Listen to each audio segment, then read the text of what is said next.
Merhaba sevgili izleyenler, TV 2020 ekranlarında gündem özel programında Diyalog Medya Grubu Genel Yayın Yönetmeni Sayın Reşat Akar'la birlikte sizlerleyiz. Evet, yeni bir haftaya başlıyoruz. İlk olarak bugün geçtiğimiz haftadan da hatırlayacaksınız, depreme dayanıklı olmayan bazı okullarda çadırlar kurulmuştu ve eğitime de bugün başlanacağı açıklanmıştı. Ancak yağış nedeniyle, havanın soğukluğu nedeniyle bir takım aksamalar yaşandı. Özellikle Mausa Namık Kemal Lisesi, Karakol İlkokulu, Doktor Küçük Meslek Lisesi ile Geçitkale'deki Cumhuriyet Lisesi'nde öğrencilerle ilgili son durumu sizlerle paylaşacağız. Ve tabii ki çadır yerine uygun binalarda eğitimin önemini de bir kez daha gündemimize alıyoruz. Video ve fotoğraf görüntüleriyle alternatif eğitim merkezleriyle ilgili önerilerimizi gündeme getireceğiz.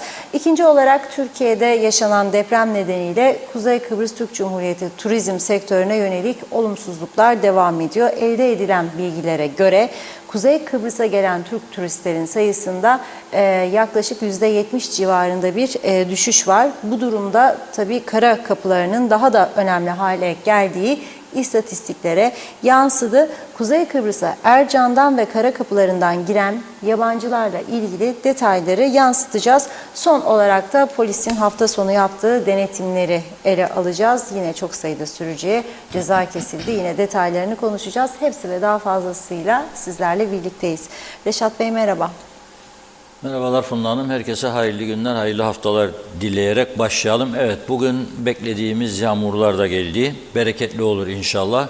Meteorolojiye göre bu hafta içerisinde, yani pazartesi, cuma günleri arasında yağışları görmek mümkün olacak. Hiç olmazsa bu bahar aylarında güzel yağış olursa bir miktar yeşillik görebileceğiz. Hayvancılar açısından da son derece önemli bir dönemdir. Otlara çok ihtiyaçları var. Bizim de yeşile ihtiyacımız var.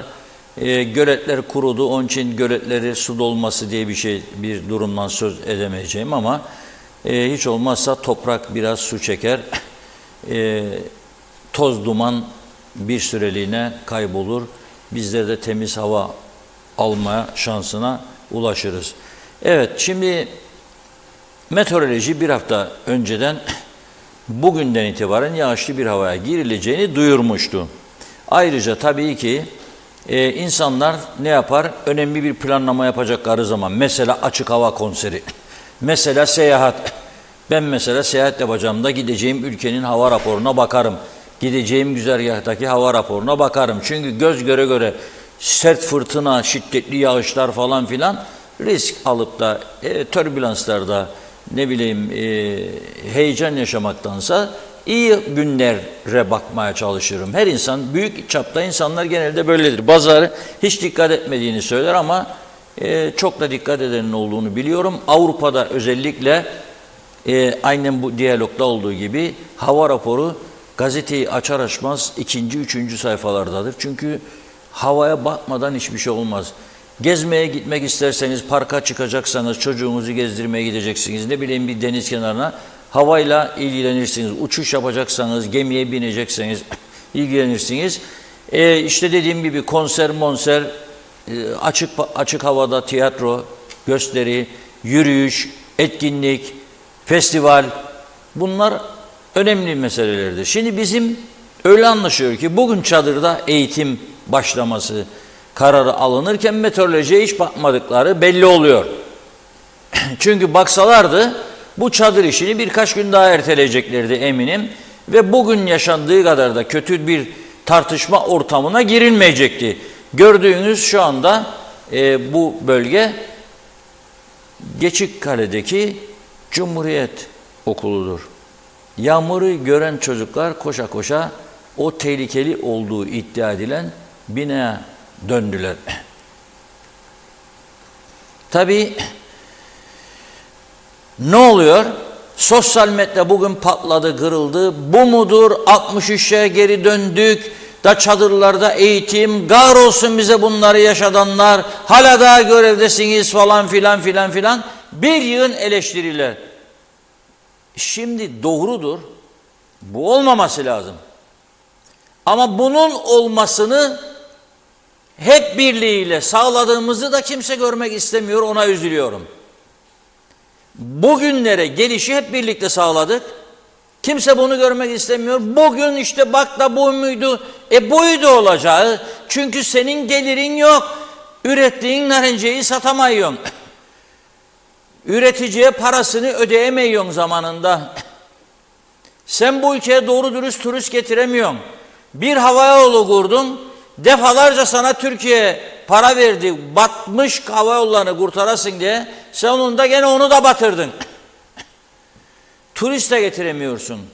Gelen turistleri de istemiyorsun. Çeşitli sıfatlar takıyorsun. Yabancı göremiyorsun sokaklarda, Filistin oluyoruz diyorsun. Hiçbir şey istemeden 13 istiyorsun ama. Hiçbir şey getirmeden, para getirecek önlem almadan Şelmobil diyorsun, onu istiyorsun. Hiçbir şey yapmadan daha çok memur diyorsun. Onun çocuğunu koydun, benimkinin için koyman diyorsun. İhtiyaç yok dedikleri zaman oy vermeme tehdidini yapıyorsun. Sünnetine, düğününe gelmediğinde gene aynı durum. Biz yarattık bu düzeni. Yol yoktur ama en lüks arabalar bizdedir. Neden? Vergi koydurmadık. Arasa vergi koysun, yürü üstüne de bırakma kendini. Çünkü oy tehdidi yap, seçimde falan filan. Arkadaşlar öyle bir düzen yarattık ki ben bunu aylardır, yıllardır, defalarca söylediğim için çok rahatım vicdanen. Çok rahatım. Birçok insanı gücendirmiş olmakla birlikte gücendirme pahasına gerçekleri konuşmayı tercih ettik hep biz buralarda. Bize bozulanlar oldu. Lüks arabaya dedik, yükledin, aman aman dediler. Havuzlu villalar senin yok mu dediler. Aman aman bilmem ne yoktur dedim. Bu da başka, kardeşim ödeyeceksin, varsa helaliyle kazandıysan da yaptın, yapacaksın ama olmayan, yani havuzsuz olandan farklı ödeyeceksin, daha çok ödeyeceksin. Almak zorundadır senden bunu ki döndürebilsin çarkı. Bak şimdi toruncuklar, çoğunun 100 havuzu villa vardır belki de. Ama çocuklar ya toruncuklar çadırda suyun altında. 13 alıyordur dedesi babası ama çocuğu sular altında. Çadırlarda baba sürüyordur belki en lüks arabayı. Range Rover'leri, Mercedes'leri, BMW'leri ama çocuklar ya torunlar sular altında. Eğitim yerlerde sürünüyor. Sadece derdimiz bu mu? Yahu tam gün eğitime geçilmesi için kaç tane örgütün yürüdüğünü, ayaklandığını, tavır koyduğunu gördük bu ülkede? Söyleyin kaç tane? Kaç tane? Ya okula gitmeyen çocuklar en üst düzeyde mezun oldu diye kucaklaşan, ağlaşan, paylaşım yapan, gurur duyan bizler değil miyiz ya? Nasıl olur okula gitmeden birinci geldi ya da yarı yarıya giderek ya da kitap açmadan? Hiçbir pratik yok. Mezun olan arkadaş bir şey bilmez, lisan hiç yok. Onun için hep birlikte yarattığımız düzenin sonucudur. 49 yıl Eyüp'e götürdük 74'ten bu yana. Vallahi billahi iyi götürdük. 50'yi görebileceğimize hiç ihtimal vermem. Ya da daha kötü bir ortamda göreceğiz. Bana sahte nutuklarla öyle forever eşit egemen meselesini bıraksın buradaki arkadaşlar da baksınlar bir an önce bu ülke Avrupa normlarında yönetilecek bir ülke konumuna gelsin. Herkes siyasetçi olamasın. Öyle iki tane kelimeyi bir araya getirip konuşan bakanlığa gelmesin. Her milletvekili olanın bakan olamayacağı bir düzene girmemiz lazım. Bu açık ve nettir. Açık ve net. Bakın Türkiye'de de saraylar var ama öte tarafta enkazın altından çıkarılmayan insanlar vardır. Bakın burada da saray yapmaktadır arkadaşlar. Ama çocukları, torunları, yeğenleri ya kendilerinin çocukları değilse bile bu memleketin insanların çocukları oradadır, sular altında, çadırlardadır. Bu nedir yani? Bu düzene nasıl bir isim verirsiniz? Siz ya da şimdi baktım sosyal medya patladı bugün. Bize bugünleri yaşa. Hep birlikte yarattık. omzunu sırtını okşadık. Al çocuğu da sen dedik. Aldırdık da. Tam gün eğitimi, hadi bir tane örgüt gösterin bana, yürüyen yollarda meclise gidip basan, Eğitim Bakanlığı'nın önünde olay çıkaran bir tane örgüt gösterin bana. Alan memnun, satan memnun. Ticaret odası mı yürüdü? Sanayi odası mı yürüdü? İş adamları mı yürüdü? Kadın girişimciler mi yürüdü? Kimler yürüdü? Çevreciler mi yürüdü? Gazeteciler mi yürüdü? Mühendisler mi yürüdü? Doktorlar mı yürüdü? Kimler yürüdü? Herkes memnun. 9'da hastaneye gidip 11'de kaçan doktor memnun. Ona bu düzeni sağlayan memnun. 8'de okula gidip 11'de 12'de dershanesine veya evinde özel derse giden öğretmen memnun. Aileler memnun, çocuk 3-4 saatte geliyor ve neticede üniversiteyi bitiriyor ve neticede bir işe ezici çoğunluğu koyduruyor. Partili düzeni, partisi iktidara geldiğinde herkes memnun. Partiler memnun çünkü devlet para ediyor kendisine partisanlık yapsın diye. Sendikacılar memnun çünkü başkanlarını, yardımcılarını devlet ödüyor kamu görevlisi diye. Onlar orada oturup bütün grev kararı ya eylem kararı alıyorlar. Ne için? Kendilerine ufacık bir dokunma olduğu için. Yoktur benzeri bu ülkenin başka bir yerde. Henüz bir ateşkes anlaşmasının bile olmadığı, her an savaşın çıkabileceği bu ülkede olanlar yoktur. Bunu bize demokrasi diye yutturdu bazıları. Demokrasiyle hiç alakası yok bunun. Bunun demokrasiyle alakası yoktur. Yalan, sahte, kendi kendimizi kandıra geldik. Ne demokrasisi ya bu?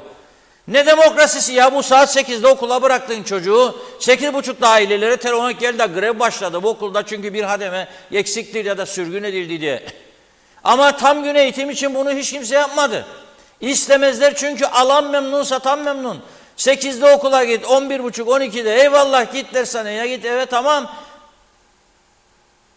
Tamam. Alan memnun, satan memnun. 8.30-9.30 git hastaneye, 11'de geri kliniğe ya özel hastaneye. Alan memnun, satan memnun. Herkes birbirinin sırtını okşaya bu hallere geldik. Rum'un bıraktıkları da bize ancak getirdi ya o 49 yıl. Hadi varsa gücünüz gidin Baf'a dayanın şimdi oraları. Buyurun varsa gücünüz. 49 yıl çivi çakılmadı görmedik ama villa patlaması yaşadık. 49 yıl yol yapmadık ama lüks araba patlaması yaşadık. Hiç dünyanın bir yerinde görünmemiş olaylar yarattık. Bu mücahitlik yıllarını verecek de kolay günler değildi. Ne demek vatanı görevi? Kalktınız siz 2 ile çarptınız, döndünüz emeklilikten saydınız, döndünüz karınızı, kocanızı, kız kardeşinizi, emekli çıkacak da bir de müsteşarcık, müdürcük yapalım da yüksek ikramiye alsın. Bağladınız 70 bin liralık maaşa. Neyle ödeyecektiniz bunları ya? Okuldan keseceydiniz, yoldan keseceydiniz, elektrikten keseceydiniz, sudan keseceydiniz, verecektiniz. Verdiniz Allah razı olsun. Türkiye'nin de gelmiş geçmişleri size dedi aman bağırmasın bu yaramaz çocuklar verelim. Başımızda bela olmasın verdiler. Bir yere kadar. Bugünler iyi günlerdir. Bir yıl daha uzarsa 50'ye geçersek yarım asır 74'ten daha da üzücü günler göreceğiz. 2 yıl geçerse daha. Olmayan bir şey veremez size. Ormanda denize girmiş olamazsın. Bakın ağaçlar kurudu. Birkaç kişinin dışında gördüğünüz bir şey. Bugün bir vatandaş paylaştı okudum. Aman diyor ha temiz hava alacaksınız diye diyor. Ya gezinti yapacaksınız diye ormanlık yerlere gitmeyin diyor. Çünkü diyor toprağa düşmeye başladı diyor bu çam kese böceği. Ve diyor oradan geçtiğinizde süründüğünüz alerji hemen vücut alerji olur diyor. Kaşınmalar tutar diyor sizi diyor. Ben oldum diyor da söylerim diyor. Gülme tuttu beni. Ormana da gitme. Ormana gitme. Çam kese böceği var. Denize gitme. Çünkü lağım suları oraya akıyor. Yola çıkma. Çünkü her taraf çökmüş vaziyette. Ama sıralayın lüks arabaları kapının önüne. Gidin yüzme havuzu villalarınıza oturun. Düşünmeye başlayın. Dökün viskinizi. Tamamdır işte hayat bu. Gidin partiye toplayın 115 kişi. 2 milletvekili olan partinin 150 kişilik parti meclisi varmış da oradaymış şikir aytışması yaparmış da karar verecekmiş, olsunmuşmuş, olmasınmışmışmış. Ama bir türlü de karar veremezmiş. Çünkü 150'nin 3'ü 30'u böyle dermiş, 40'ı böyle dermiş. Ya tam bir maskaralı gibi bir düzen yarattık. Harada bu düzeni savunan varsa diyecek bir şey yoktur. Diyecek bir şey yok. Bu bir hastalık oldu artık. Bu bir hastalık. Hastalanmış bir düzen içerisinde sağlıklı yaşam düşünüyoruz ya. Bak ya. Olacak şey mi ya? Çocuklarımız diyor bu halde. Neydi beklediğiniz ya? Okula harcayacağı parayı maaşlara veriyor. %85'ini gelirlerinin maaşlara harcayan, geri kalan 15'in büyük bir kısmını da kendi kokteylleri, partileri, lüks Mercedes arabaları yenileme, şoförler, danışmanlar, danışmayanlara dağıdan bir düzen, korumaları artıran, durduğu yerde korumaya da, polis denetlemesine giden, askeri gibi selam isteyen, bir siyaset düzeni yaradan bizler ne beklerdik ya olsun? Nedir bu hal? Ne beklerdik ya, şaşıyoruz şimdi çocukların çadırlarda olmasına. İşte yarattığımız düzenin sonucudur. Budur. Ben tabii çadırları olası bir çözümden sonra düşünüyordum. O ayrı. Deprem olacağını, da depremin bizi uyandıracağını, Türkiye'deki depremden sonra da okullarımıza bakacaklarını düşünmeden ben olası bir çözüm sonrasında çadırlı yaşamı düşünürdüm. O da olacak. O da olacaktır. Kaçınılmazdır. Çünkü 200 bin kişinin terk ettiği yerlerde oturduk ve doldurduk, daha da 300 bin kişileri yerleştirdik. Gelecek alacak adam günü geldiğinde malını sen ne yapacağını düşün. Nereye gideceksin zannettin? Yani Baf'ta evi olan gidecek de çoğu yıkıldı diyor. Baflara sorarım, yoktur diyor. Evler yerinde diyor. Çoğu Leymos'undakiler çoğu yıkıldı diyor. Baf'ın birçok köyüne Mandirya'da kaldı mı eski evler? Yıkıldı. Nereye gidecek? Düşünmeye başlayın derim yıllardır ben buradan. Çünkü bu düzen sürdürülebilir bir düzen değildir. Ama bazı sahte milliyetçiler içimizden yapıştılar Türkiye'nin yakasına. Ana vatan var oldukça biz de var olacağız. Ana vatan var olacaktır tabii ki. Ama ana vatan Avrupa yolunda beklemekte olan, NATO üyesi, Birleşmiş Milletler üyesi bir ülkedir. Mecburdur uluslararası kurallara uysun. Günü geldiğinde gereken neyse onu yapacak ana vatan.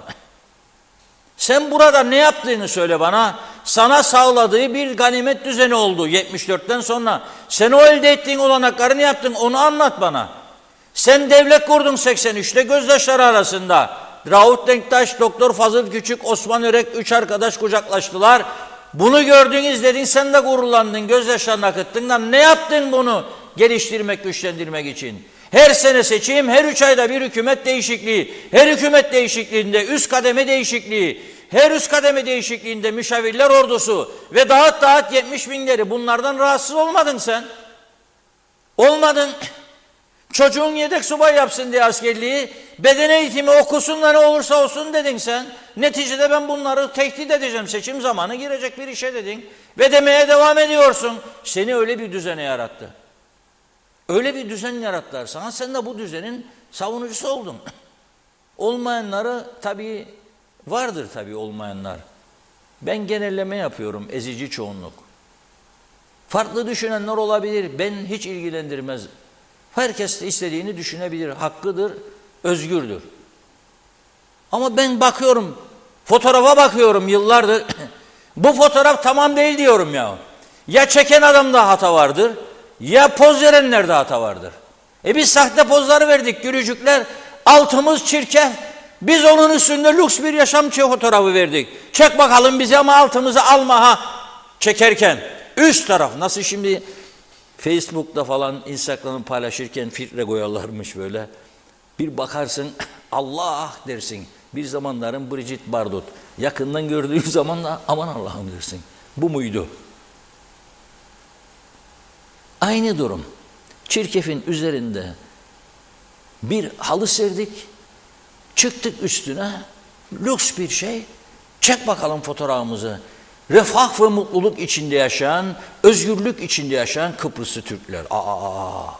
Ana vatan yanımızda olduğu sürece hiç kimse bize dokunamaz. Tabii dokunamaz. Ne yapacaksın ama yani bu 50 sene önce aldıklarını batırdın. Şimdi onların yücelttiklerini de mi gidip alacaksın silah zoruyla? Öyle mi zannediyorsun? Ona fırsat vereceklerini mi düşünüyorsun? Geçti o dönemler. 74'te kendi kaşındı. 15 Temmuz'da darbeyi yaptı da Türkiye 20'sinde gelebildi. Ama bak şimdi akıllandılar. Bugün Yunanistan'dadır, Atina'dadır. Yeni Rum lideri Hristodilidis. Mitsotakis de neyi konuşuyor? Önümüzdeki süreci konuşuyor. Yıldırım hızıyla gelecek şimdi Kıbrıs meselesi gündeme. Türkiye'deki seçimlerden sonra da olabilir, öncesinde de olabilir. Türkiye'de çok farklı gelişmeler de olabilir. Orasını göreceğiz, görüp izleyip bakacağız ama gelecek dalga. Biz neyle uğraşıyoruz? Çadırda eğitimle. Var mı Kıbrıs konusuyla ilgili? Cumhurbaşkanımız da bugün gitmiş gene bir konferans versin İstanbul'a. Berekat versin, uğurlayanlar daha azdı galiba. Bugün fotoğraf gördüm böyle 8-10 kişi. Sonra aynı uçakta giden bir dostum yazdı bana. Dedi ki Cumhurbaşkanımızla aynı uçakla uçuyoruz dedim. Şanslısın ha dedim. Şampanya dedim. Somon füme dedim falan gelecektir dedim. Yok yahu dedi öyle bir şey yok dedi. Hadi hayırlısı dedim. İndi dedi ama minibüsünden aldılar gittiler kendini dedi. Ne inan 3 günde bir sen gidersen oraya konferans vereceksin diye ya gurdele keseceksin diye yahut da ne bileyim fahri bilmem ne nişanı alacaksın diye ne beklerdin? Yani her 3 günde bir askeri törenle mi karşılayacaklar seni Kuzey Kıbrıs Türk Cumhuriyeti lideri geldi diye? Olamaz böyle bir şey. Ankara'dan İstanbul'a gider gibi yaptılar bu işi. Onun için öyle olacaktır. Şimdi önümüzdeki süreç çok önemli. Diyor ki Eğitim Bakanı, Milli Eğitim diyeceğim adı öyledir. Milli Eğitim Bakanı Sayın Nazım Çavuşoğlu eleştirilince bugün mecliste, tabii meclistekiler de aslında bu çarpık düzenin sorumlusudur hepsi de. Tümü de. Yani hepsi geldi geçti arkadaş. Hiçbir de burunların bıraktığı okul binalarına çivi çakmadı. Belediyeler size sorarım ya. Birçok insan multimilyarder oldu bunun içerisinde. Birçok insan milyarder. Dolar mı isterlin milyoner oldular. Bu insanlar hala Rumların mallarında hırdavatçılık yapıyorlar ya başka şeyler. Yahu 74'te yazdığınız boyalar durur üstüne. A3, A7, B bilmem ne. Neden şark getiremez misiniz siz ya bunlar yenilenecek. Yıkılmaya düzülmüş binalarda mal satıyorlar. Yok mu ya bir şehircilik anlayışı bir şey. Dokunmadınız. Gavurun malıdır bırakın kalsın dediniz. Aynen antik limana yaptığınız gibi Girne'nin. Da şimdi uğraşırlarmış, yandaşlara ihale verdiler de o düzelecekmiş şimdi antik liman. Too late. Hepimizi soğuttunuz. Hepimizi soğuttunuz o limandan da.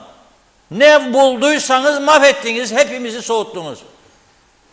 Okullar da öyle oldu. Gelmiş geçmiş bütün hükümetler göz yumdu bu duruma. Gavurun malıdır bırakın yıkılsın. Ama çocuklarınız okur içinde. Senin çocuğun değilse benim çocuğum, benim değilse başkasının çocuğu. Torunlar okuyor onun içinde. Okusunlar ne yapalım. Nasıl ne yapasın? Da şimdi çadırda eğitim çocuklar deli olduk. O da dedi ki bugün çadırlar dedi bu ülkenin gerçeğidir. Bununla yüzleşmek gerek dedi. Yani hak ettiğimiz düzen dedi budur dedi. Size cevap. Hücum bunun üzerine. Eğitim Bakanlığı'na. Sizsiniz bu ülkeyi yöneten. Hepiniz de yönettiniz. Hepiniz de geldiniz geçtiniz. Bunlar UBP'liler daha çok. Ama UBP'lilere de daha çok oy verdik biz vatandaşlar olarak. Yani UBP'liler aydan zembiline inmedi ya buraya. Ya Mars'tan.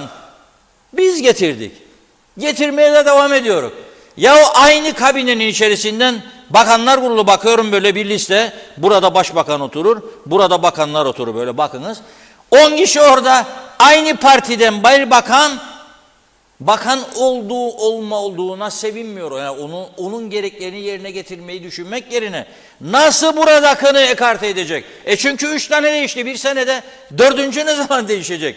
Bununla uğraşan ve bunun dışında fikir üretemeyen bir toplum, bir siyaset anlayışı nereye götüreceğiz biz ya? Ne zannedersiniz yani? İsviçre mi olacaktık? İzlanda mı olacaktık yani? Ne olacaktık? İnsan hayatına hiç önem verilmeyen bir ülke durumuna getirdik Kuzey Kıbrıs'ı. Bu Afrodit'in aşk adasını, cennet adayı biz mahvettik ya kendi elimizle ve etmeye de devam ediyoruz. Etmeye de devam ediyoruz. Neydi beklediğiniz yani? Beklenen bir şey yok. Beklenen bir şey yok. Şimdi ben alternatif önerilerimi sıralayacağım biraz sonra. Çünkü çok mesaj var diyor Funda Hanım. Sıralayacağım. Daha önce de sıraladık. Korona döneminde de sıraladık. Bakın korona döneminde de dinlemediler. Benim dediği o dönemin Sağlık Bakanı Ali amca, benim dediği kararı verecek olan bunlar kim oluyor? Ne oldu? Ne oldu? Sonunda bir yığın para yedirdiler özel hastaneleri. Oradan oraya, oradan oraya. Çadır taşımadı, hasta yatağı taşıdı. Jeneratör taşıdı. Ameliyat masası taşıdı. Öyle yaptı. Hazır yerlere konmak varken konmadılar. Şimdi de aynı durum. Bu çadırların yerine alternatif yerler yok mu zannedersiniz? Bol tarafından. Ha bir şey daha ekleyeyim de öyle. Cumhurbaşkanlığında senfoni orkestrası vardır. Ve oradaki sanatçı arkadaşlar beni bağışlasın. Ama yoktur. Hristodilidis'in senfoni orkestrası, Republic of Cyprus, Avrupa Birliği'nin üyesi, çok zengin. Fert başına düşen milli gelir 3.000-3.500 dolar. Bende 800'ü bulursak Allah kerim derik. Ya istedik ya tiyatro grupları her köye, bütün köylere belediye dedik adına köyün. Çatalköy Belediye mesela. Tiyatro grubu. Yetmedi çocuk tiyatrosu da. İstedik be kardeşim bu düzeni. Okulları düzeltmek yerine, yenilemek yerine lüksa kaçtık, olmayan şeyleri yarattık. Bizim çocuğumuz değildir okuttuk. Okuttun ama olmaz ya o bir karışık ülkenin Cumhurbaşkanı senfoni orkestrası. Dalga geçmeyin bana. Okulda müzik hocası yapaydınız onları.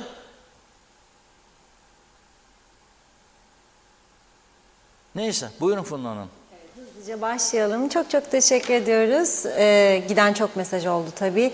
İsmet Ezel görüyorum ilk tam gün cız yazmış. Zeliha Adaman iyi yayınlar. Ali Tarat Yılmaz. Vergini ödeyeceksin, hizmet göreceksin. Tabii çapulcu aç bakanlarla olmaz bu iş. Doğan Falyalı kış geldi gökyüzünden pirilli düştü. Geçit kalemi olsa da çadırlar su altında kalmış cana zarar gelmesin diyor. Artık pahalılık var markete de gidemez hale gelindi. Halbuki alışkanlık olmuştu. Madem böyle oldu yanından geçin diyor. Mehmet Uluçaylı bu saatten sonra hükümet yapacağını 2 kere düşünmeli. Eğitime, sağlığa, dışarıdaki eczanelerde de ilaç sıkıntısı var ama çözüm yok. İsmet Ezel sağlıkta eğitimde tam gün demiş.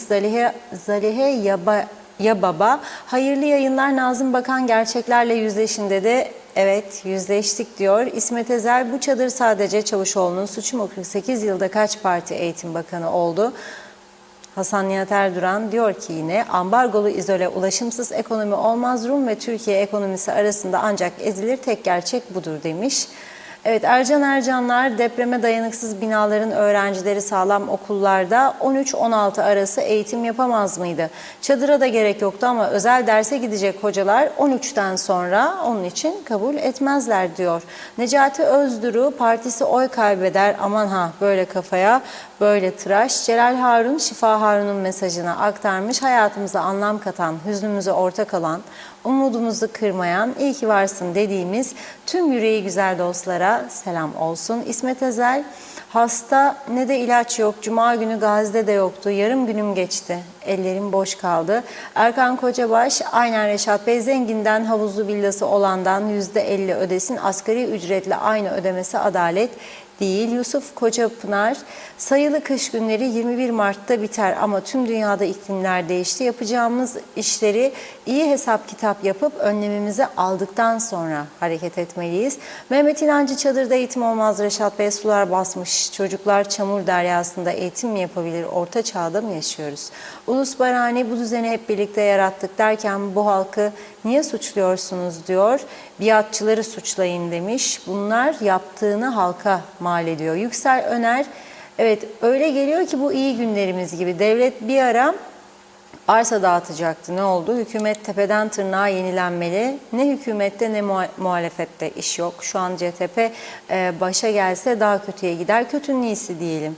Enkazın altına önce siyasiler, müsteşarlık yapanlar, sendikalar, kamuda çalışanlar, ek mesaiye alanlar enkazın içine girecek.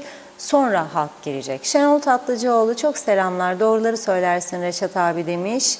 Evet Vedat Allah kerim olur mu diyor. Eşit egemen devletimiz var. Maşallah uçuyoruz adeta. Mehmet Uluçaylı hep bu söyledikleriniz çok doğru. Özel sektörde çalışanını ezer hatta suyunu sıkana kadar çalıştırır. Ücrete gelince asgariden az. Erdal Yarkın iyi akşamlar, iyi yayınlar diledi Ali Dere Seven'de ve diyor ki çadır görüntüleri ülkenin ne kadar çok geriye getirildiğinin bir göstergesidir. Hasan Nihat Erduran yol yaptık demiş, hiç kabul etmem. Rum'dan kalanları görün diyor. İsmet Ezel yol yok, lüks araba çok vallahi. Ali Tayyat Yılmaz, bakan aç, yanındaki bakmayan aç, vatandaşı kim düşünür diyor. Konuş baba yazmış. Mehmet İnancı, vallahi durumlar diyorsun Sayın Akar, 2053'te düzeliriz. İsmet Ezel, vallahi bana hiç rütbe veren parti çıkmadı demiş. Pembe Halil, gerçekleri korkmadan dile getiren sizsiniz Sayın Reşat Akar diyor. Zeren Turalı, yıllardır yapılan yanlış işlerin zamanında alınmayan tedbirlerin çıkar, para, rant düzeyi yaratanların ve ne yapanların? Bir şey yapanların, seyirci, suspus kalan bazı çevrelerin hükümet ettiğini iddia edenlerin eseri değil midir? Bu çadır düzeni ne kadar övünseniz yeridir demiş. İşte eseriniz. Evet, Hasan Nihat Erduran 63 işgal ve istilası sürer dedi. Neden karşı çıkmaz diyor bizim insanımız. Güney bizsiz anayasal bile değil demiş. Yüksel Cemal Orçan, sistemi kuran ve uygulayan idarecilerdir. Halkı suçlamak yanlış, Roma'da yaşayan Romalılar gibi davranır. Doğan Falyalı, burası bir savaş bölgesidir, anlaşma olmamıştır. Bu durumda toz dumanda ferman okunmaz, gör beni göreyim seni diye bu hale gelindi. Ye de korkma. Aytaç Bey yorum yapmayacakmış. Bakıyorum Mehmet Ali Özdemir, çok şükür uzun zaman sonra bereketli yağmur yağdı. Çağatay Doluner, ben vicdanen rahatım. Hiçbir zaman seçmenlik hakkımı kullanmadım. Çünkü zerre kadar ne inancım ne de güvenim var. Bir halim de yok diyor. Bu son zamanlarda gördüklerim ve de göremediklerimden dolayı da hiçbir zaman olmayacak demiş. Yüksel Öner, gemi konağında asgari gazino var. Karşısında İş Bankası, Ziraat Bankası, ATM var. İki ATM arasından lağım suyu gerçekten denize akıyor. Lağım suyu nereden geliyor belli değil. ATM parayı kokudan zor çekiyor insan demiş. Cansev Yaman, çıkarları uğruna bu düzeni yaratan sahte milliyetçiler sağ olsun. Sayar Eker, çok üzgünüm, tüm emeklerim boşa gitti. Siyasiler lafla demokrasi zengini oldular. Laflarla halkı ne yaptılar? Yuvarlattılar. Benim nasırlı ellerim hala nasırlı kaldı, cebimde boş diyor. Nikos Bülent Antonio, lütfen bu gösterdiklerinizi kısıtlayın çünkü Kıbrıs'ta olduğumdan utanmaya başladım. Çocukları sular içinde ders yaptırırlar, ayıp, çok ayıp diyor. Afrika mı burası? Baştakilerin utanması yok gerçekten. İnsan kılığına girmiş yaratıklar. Bunların hepsini istifaya davet edin lütfen. 10 tane çoban koysanız bunların yerine 1000 kat daha iyi yönetecekler dedi. Emin olun demiş. Birkaç mesaj daha okuyup ara verelim. Sadi Halilcik, hayırlı yayınlar. Öğretmen okula gitmez. Rahatsız diye dershaneye gidip ders veriyor. Nasıl rahatsızlıktır bu? Nerede öğretmen sendikaları? Ferda Küçülmez, bu memlekette hiçbir şey olmaz artık derneği. İki tarafı da kirli demiş. Allah sonumuzu hayretsin Reşat Bey. Fevzi Teke, hayırlı yayınlar. Aytaç Bey, benim çok umudum var. Bir gün her şey güzel olacak diyor. Umudunuzu yitirmeyelim. Bir gün diyor demiş, her şey güzel olacak. Erto Ülviye Arkan, ağzınıza sağlık Reşat Bey. Bu millet ne söylerseniz akıllanmaz. Bu düzen bozulmaz. İçimizde yobazlar, kendi menfaatini düşünen insanlar olduktan sonra maalesef biz olmayı başaramadıktan sonra pardon ama bu milletten olmaz demiş. Mustafa Özcan'ın yayınlar diledi. Şenay Hilmi de ağlanacak halimize gülelim diyor. Ağzına sağlık Reşat Bey demiş. Erkan Erçika'da KKTC Tumba gitmiş gibi dedi. Daha mesaj var ama sonrasında kaldığımız yerden devam edeceğiz. Buyurun Reşat Bey. Evet, şimdi sektör tabii üzerinde durmanın bir manası yok. Yani devletin en üst kademesinde oturan arkadaşlar itiraf ediyorlar zaman zaman. %40-45 kayıt dışıdır ekonomi diyorlar. Ya bunu şimdi Çin'de söylese bana, adam zordur kontrolü. Milyar nüfusu ülke, Hindistan, Pakistan, Endonezya, Malezya. Bir avuçluk Kuzey Kıbrıs ya. Da kayıt dışı ekonomi dersiniz bana. Bir defa bir gümrük yerini bir kontrol al. Gümrük yerini kontrol al. 5 bavul içinde 5 milyonluk mal geçirenler vardır bu ülkeye. Geliyor, ölçü alıyor, gidiyor, dikiyor, getiriyor, veriyor, parasını alıp gidiyor. Bir Türk lirası vergi yok. Bir Türk lirası vergi yok. 10 tane apartman dairesi alıyor ya, 20 tane, 30 tane. Kiraya veriyor, bir tanesinin sözleşmesi yok. Ondan alma, bundan alma. Sen nasıl ayakların üzerinde duracaksın? Televizyonlarda kanserle ilgili, kanserin nedenleriyle ilgili tanıtım videoları oynatılıyor. Bize de geliyor zaman zaman. Sigara, akciğer kanseri, akciğerin düşmanı. Ama sigaraya toleranslı artışlar getirirler. Bakın çok önemli. Turist isterler, tarihi yerleri belirli saatten sonra kapatırlar. Hafta sonları da kapalıydı birçok yer. Şimdi bilmiyorum açık mı? Turist getiremedikleri ülkelerin fuarlarına katılırlar. Uçağın yok. Gemin yok. Gidiyorsun. 50 kişi, 40 kişi. Kim ödüyor be kardeşim bunun parasını? Ne için? Ve neyin reklamını yapıyorsun şu anda gidip? Neyin? Mesela Almanya'da, Berlin'de fuar vardı. Dünyanın en büyük fuarı. Neyin tanıtımı Berlin'de? Girne Kalesi oyuldu. Antik liman çöktü.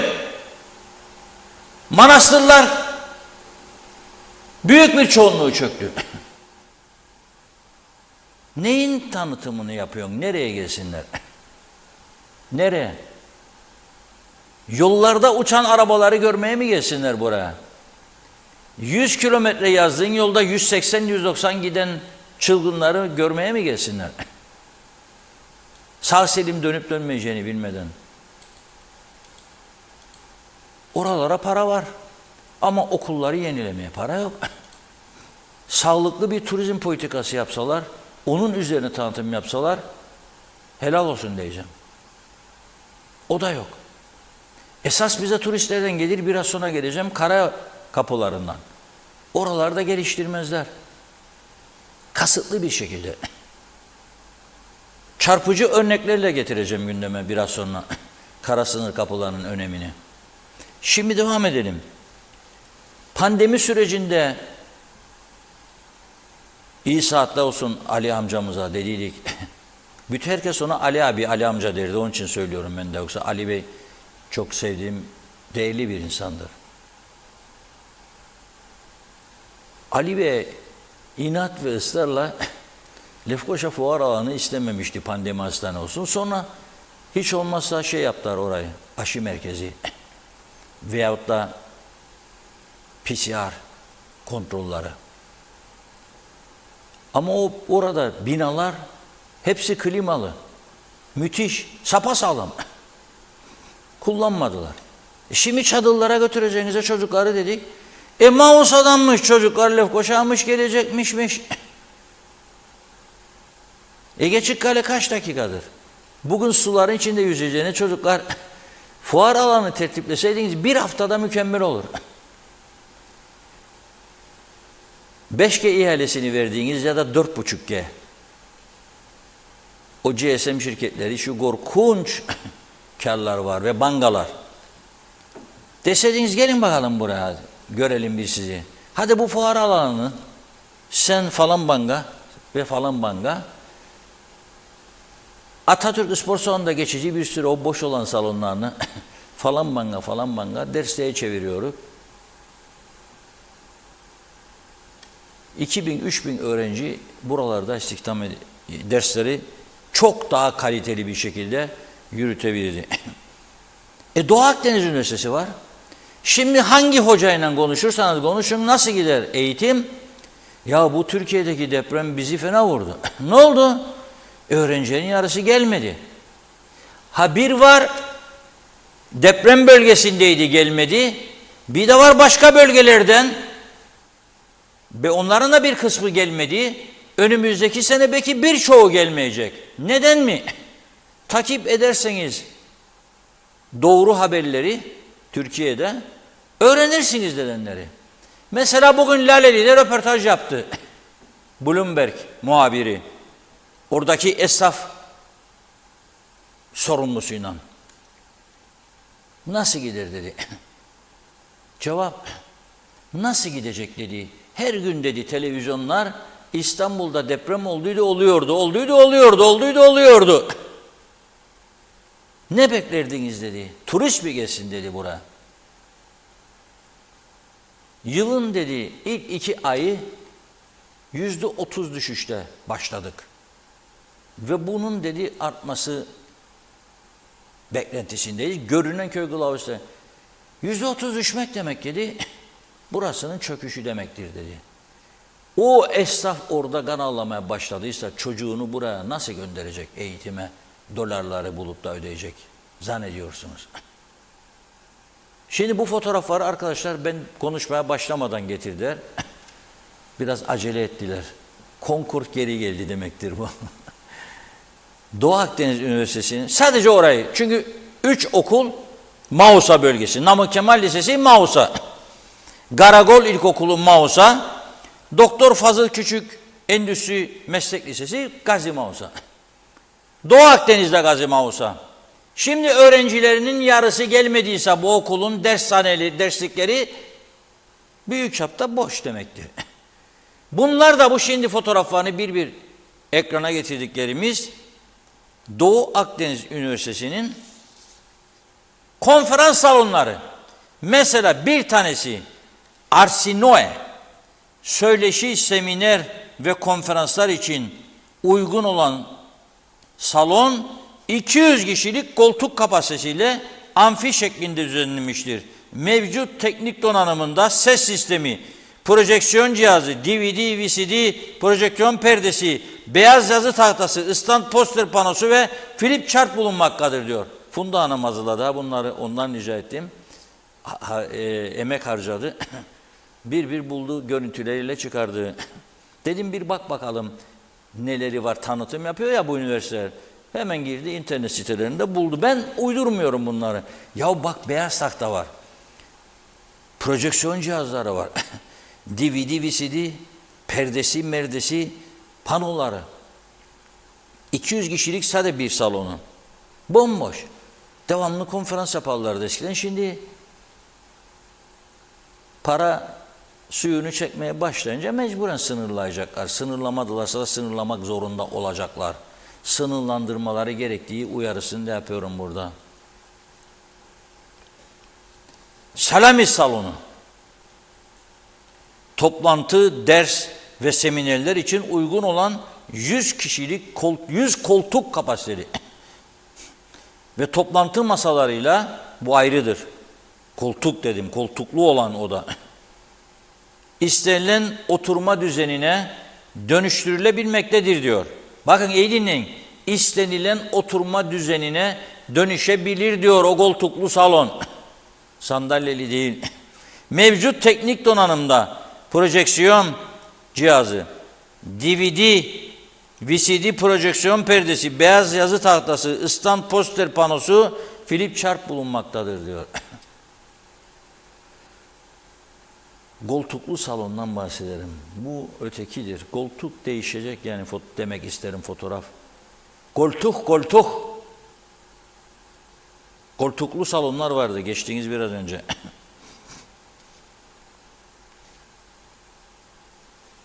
Ayrıca yaşayın bak.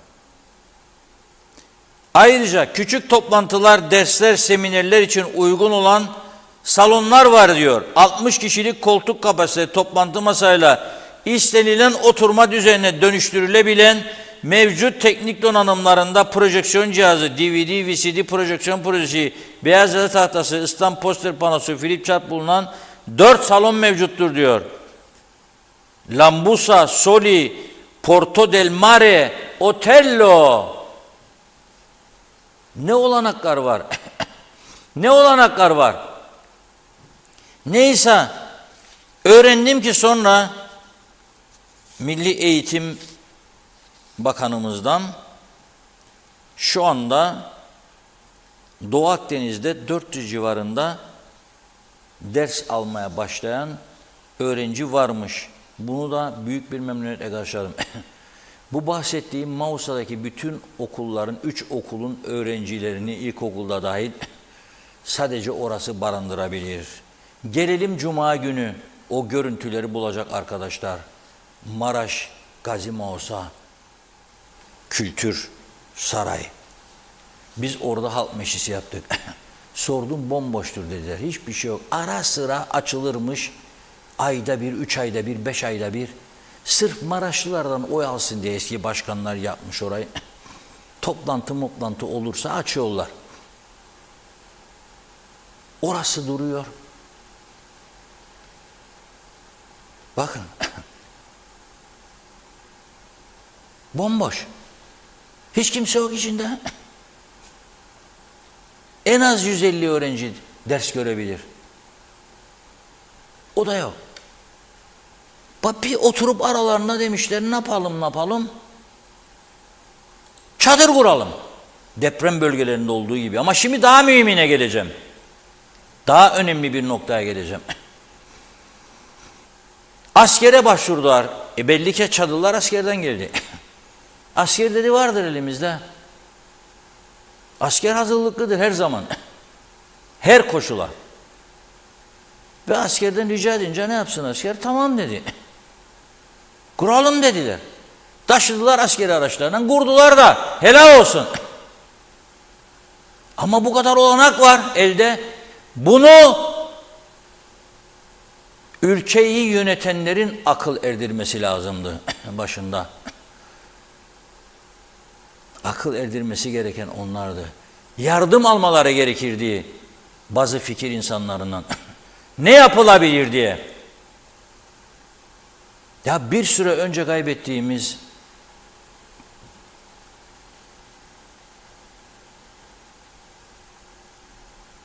Hüsnü Feridun Bey vardı. Allah rahmet eylesin. Rahmet istedi. Birleşmiş Milletler Yardım Örgütü'nün Avrupa bacağında, Viyana'da bölüm başkanıydı, bilir misiniz? Kıbrıslı Türk.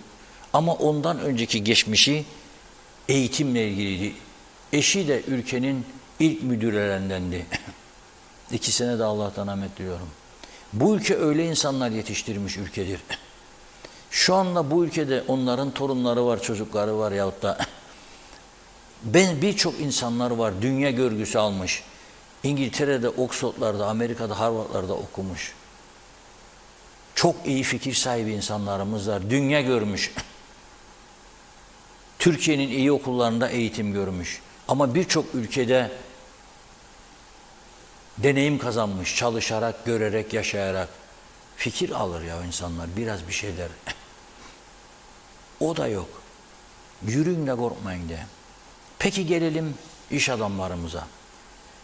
Büyük bir heyecan içerisinde aslında iyi iş yaptılar. Ya 33 ya 41 galiba örgüt. Kimler var? Ticaret odası var, sanayi odası var, otelciler var, seyahatçiler var, İşhat var, Mişhat var, Yutaş var, Elpaş var, her şey var. Bir karar alındı o gece toplantıda. 1000 tane prefabrik ev yapacak Türkiye dedi. Be babam, tamam da yani anavatan 100.000 yapmış dedi dün Sayın Erdoğan. 100.000 daha ilk etapta. Sen 1000 tane yapıp yollayıncaya kadar Türkiye kapatmış olacak onu. Yollayacak tabii, ana vatandır, destek olacak ama senin burada ihtiyacın var. Nereden 1000'i çıkardın da doğrudan oraya dedin ya. Dur önce bir 100 tane ayıralım, bu çocuklar çalır, 100 tane de oraya. 100. Bizimkilere söylediler, aman anam dedi bizimkiler. Hepsi ayağa kalktı. Ne müthiş fikirler, ne müthiş.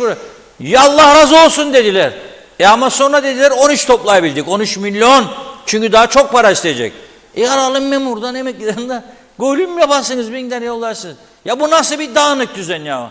Bu kadar basit işi beceremeyen nasıl bir topluluk oldu burası ya? Ya 1000 taneyi nereden çıkardın bir dakikada?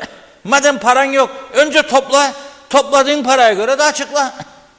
Ama senin üyelerin vermiyor zaten ezici çoğunluğu. Alışkın değiller be kardeşim. Sadece ne ihale koparacak onu bilirler çoğu. İsteyen istediğini benim için söylesin. Bu gerçek görünen köy kılavuz istemez. Senin üyelerinin çoğunluğu korkunç zengin varlıklı, Allah versin daha olsun, ama vermeye değil almaya alışmış sadece. Nereden çıkardın 1000 taneyi bir anda parayı toplamadan? Da ben de sevincimden gözyaşlarımı tutamadım, o gün ağlayayım. Ah dedim, Allah'ım dedim, getirin Kleenex sileyim. Gözyaşlarımı tutamıyorum. Ne büyük onur bu dedim. Paran yok senin. Toplamadın daha. Da şimdi yükleyeceksin. Emeklerim kesintisi diye. Oturun ya, oturduğunuz yerde. Koyun sigara, koyun lüks arabalara, koyun yüzme havuzlarına. Yakalayın, düşün peşine, sözleşme imzalamayanlara. Vergi dairesine sözleşmesini sunmadığı sürece ön sayfası da mühürlenecek. Ama alıştırdığınız eskiden birkaç sahtekar ikinci sayfa diye yaptı. Önü de söktür, akıl verdi bunlara. Önünü de mühürleyecek, arkasını da öyle okula kayıt yaptırabilecek kiraladıklarınız veya öyle çalışma izni alabilecek. Ne yaptırmazsınız?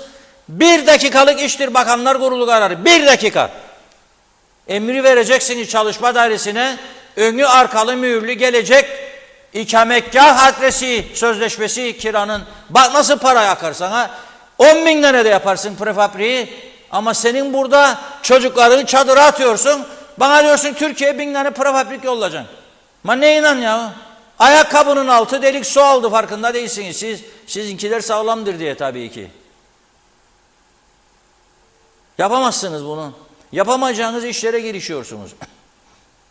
Sonra da çare arıyorsunuz. Nasıl çıkacaksınız işin içinden diye.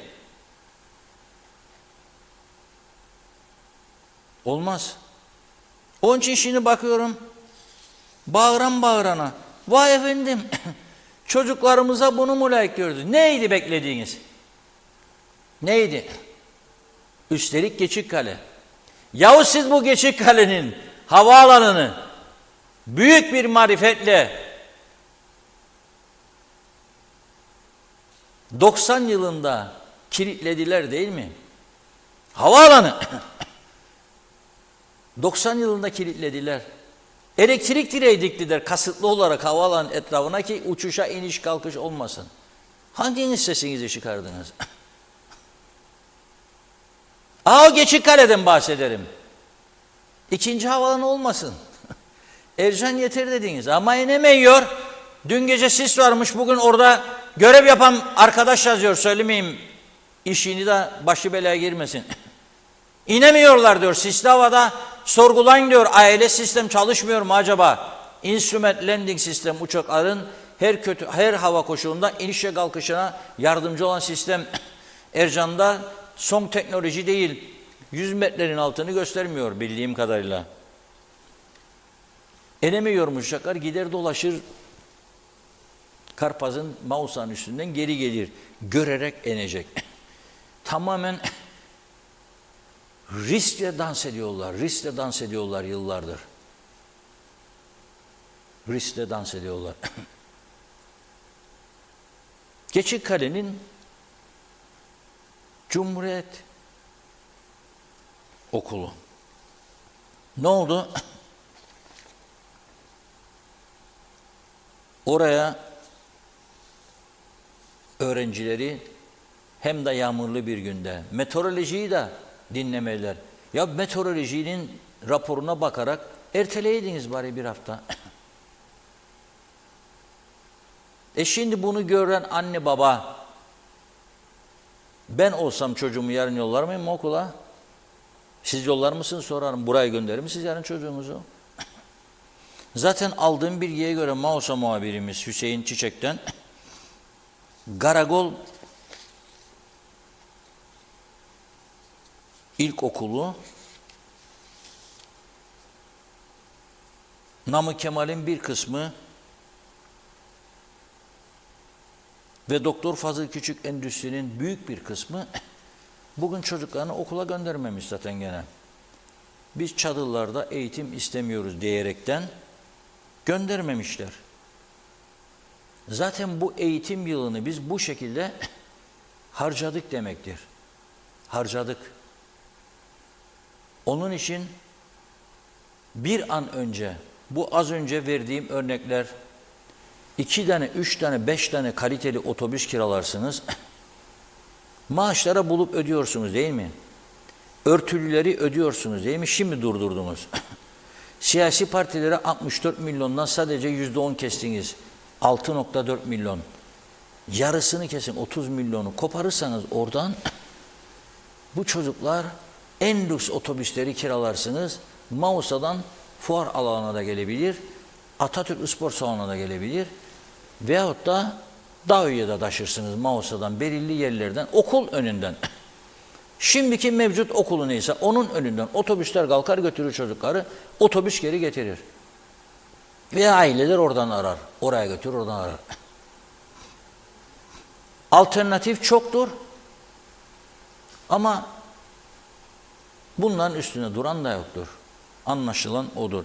Bir tek Yeniceköy Polis Okulu, söylemiştik geçen hafta, bomboş. Polis okuluydu, boşalttılar.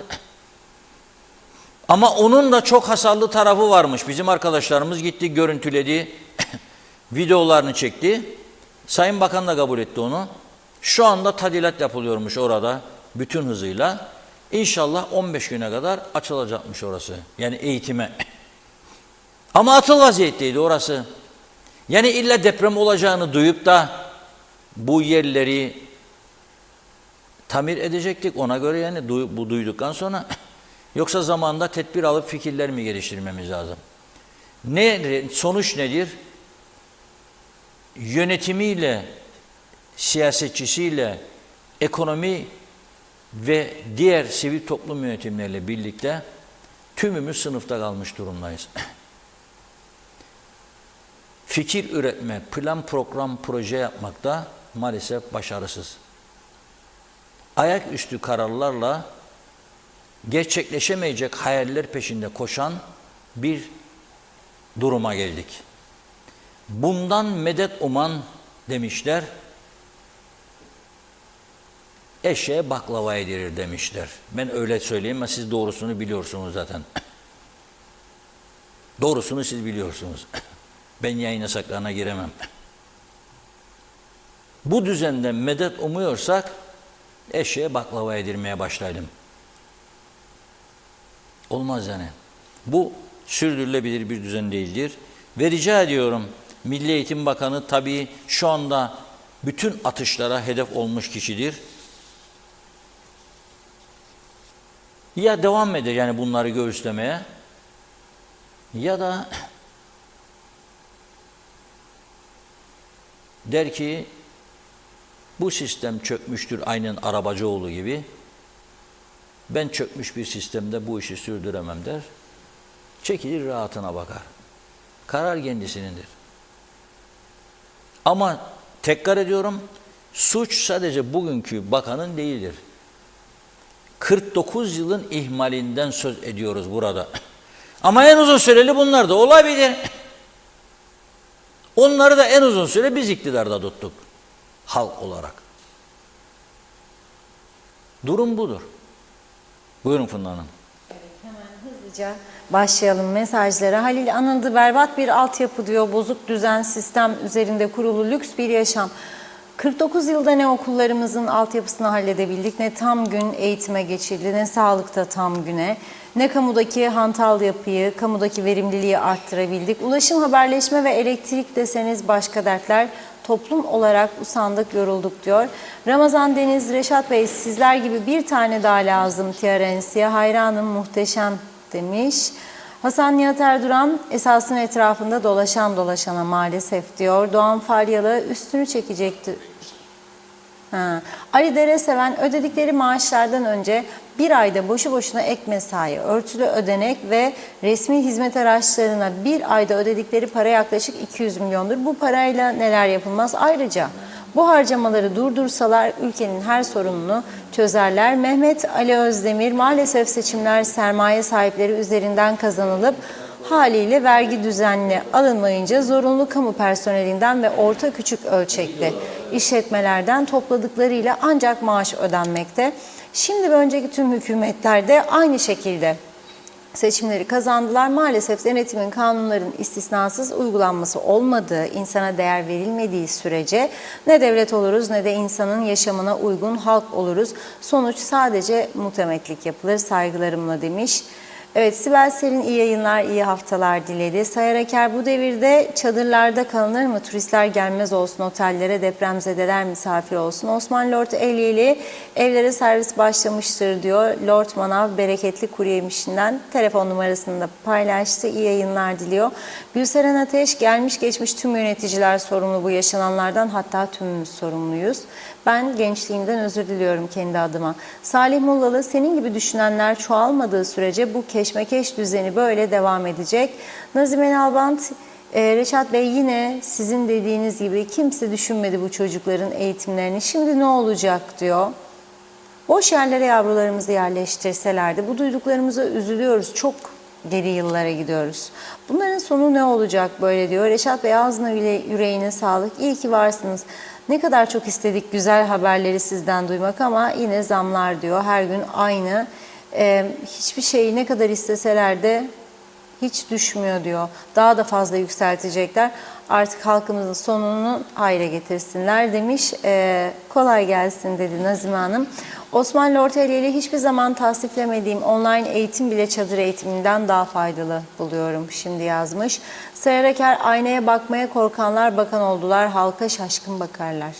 Mehmet İnancı, yakaladık mesajları Mehmet Bey. Yılbay Direkçi, hükümet eden bu grup sadece kendi çıkarlarıyla meşgul. Toplumun çıkarları onlar için bir hiç. İsmet Sencer, harikasınız demiş. Osman Lortelli ile 6 ilçe 6 belediye 25 vekil olmalı. Bu tasarruflarla okullar, hastane, yol yapılır. Alper Aligüllü, her zaman doğru kanal, doğru haber, kolay gelsin dedi. Osman Lortelli ile uzun zamandır internet yoktu, giremedim ama TV'den takip ediyorduk sizi yazmış. Salih Mulalı, insanlar gördüğü düzensizliklere gereken tepkiyi de veremezler. Çünkü dönüp dolaşıp ucuya kendilerine ya da böyle bir yakınlarına geliyor. Ali Cevat, sesine nefesine helal olsun Reşat abi diyor. Anlamazlar ama demiş. Tuğçe Ören, ben hükümete suç bulmuyorum. Esas suçlu bunu kabullenen halktır esas suçlu demiş. Evet, online eğitime geçilmeli derhal, yoksa o çocuklar hasta olacak, Allah korusun diyor. Vebali bunu reva gören hükümetin boynuna dediği. Evet, Şerife Turgay Derya da iyi yayınlar dilemiş. Tuğçe Ören, bereketli toprakların fakir çocukları olduk, sağanak göç yağmuruna tutulduk diyor. Osman Lortelli ile doğal afet olmadan çocuklarımız çadırlarda eğitim görmeye ilerledik diyor 1960'lı yıllara. Çocuklarımız, geleceğimiz, bunları mı hak ediyorlar dedi. Bakıyorum, Mehmet Uluçaylı, Long Beach'teki derenin suyu lağım sularından koyu kahverengi oldu ve koku ve sivrisinekten geçilmiyor demiş. İzzet Kahraman, 1200 yıl geçecek ama hep bu problemleri konuşur olacağız. Sebebi federe devleti yok edip kurulan KKTC zihniyeti demiş. Pembe Usku, ağzına sağlık Reşat Bey demiş. Zehra Meral Panter, yazıklar olsun diyor. Evet, bakıyorum. Bülent Oran, çok izlenen bir kanalsınız bu ülkede. Öğretmenler Sendikası ne işe yarar? Sadece kesintileri mi öder? Burada sizler bu ülkede halkın olduğuna inanır mısınız demiş. Evet, Salih Mullalı malımızın karşılığı olarak verilen Rum malları güzel yurt verilecek diye şu an değersiz bir para etmez diyor. O bölgenin insanların kocalarıyla sahaya çık bizim için hak iddia edecekler demek istedi herhalde. Yarım kalmış mesaj. Evet, bakıyorum. Arın Taşarkan Diyalog Gazetesi bugün haberde önemli gelişme. Bahreyn'de 137 ülkenin katılım gösterdiği etkinliğin açılışında Kuzey Kıbrıs Türk Cumhuriyeti bayrağı da yer verildi. Güzel haber, tebrik ederim demiş. Evet, Hasan Nihat Erduran kayıt dışılık %60'tır diyor. O raporu gördüm. Ticaret Odası raporudur. Ülke vergi cennetidir maalesef. Kanaat önderi güya zenginler yeni memur kadar ödemezler. İş kolu olurlar. İsim isim yayınlayın lütfen diyor. Zeki Özgürkanlar bu kadar vasıfsız başka bir hükümet gelmedi herhalde dedi. İsmet Ezel Gazi'de ev kirası 6.000 liracık diyor. Öğrenci nasıl gelsin ki? Mustafa Şakir Küçük deprem dolayısıyla gelemeyen öğrenciler Türk ziyaretçilerimizin açığını sınır geçiş kapılarının çoğalması yoluyla kapatabiliriz. Bütçe açığını bu şekilde en aza indirebiliriz. Sayın Üstel geçiş kapılarını ziyaret etmiş ve artırılacağını söylemişti. Ne oldu? Çıkıp açıklasın diyor. Niye geçişler çoğaltılmadı? Mustafa Özcan üniversiteler ülkesinde her şey var, hiçbir şey yok dedi. Naciye Akaylı, Reşat Bey ne söylerseniz haklısınız. Sizinle aynı fikirdeyiz. Artık değişim gerekir. Böyle olmaz. Dünya bize güler, yazıklar olsun diyor. Salih Mullalı okul yapma, hastane yapma, büyük işler. Bari olabilecek işlerden bahset ki diyor. Biraz ümit var. İsmet Ezel niye sabahçı öğrenci uygulaması yok demiş. Murat Cemre Bozay ne ararsan var yeter ki İslam'la ülke olarak yöneticiler işimiz hikaye rezalet demiş. Fevzi Mehmetçioğlu iyi yayınlar diledi. İzzet Kahraman, Reşat Bey diline sağlık diyor. Fevzi Çobanoğlu, ben 47 yıldır buradayım. 4 çocuk 6 torunu olan biriyim. Dip Karpaz'da yaşıyorum. Benim kız çocuğum ilkokulda yardımcı annelik yapıyor. 2 aylık maaşı hala ödenmedi. Bizi yönetenler kendilerine %50 zam yaptılar. 70 bin oldu, 100 bin oldu. Benim kızımın maaşı kaç para bilir misiniz? 4.000 TL'dir diyor. Yani bu devlet şimdi devlettir. İsterseniz çeki alabilirse kızım çekip atayım size demiş. Hayırlı yayınlar. Birkaç mesaj daha okuyup ara verelim. Farklı isimlerden okumaya çalışıyorum. Dolayısıyla kalacak biraz.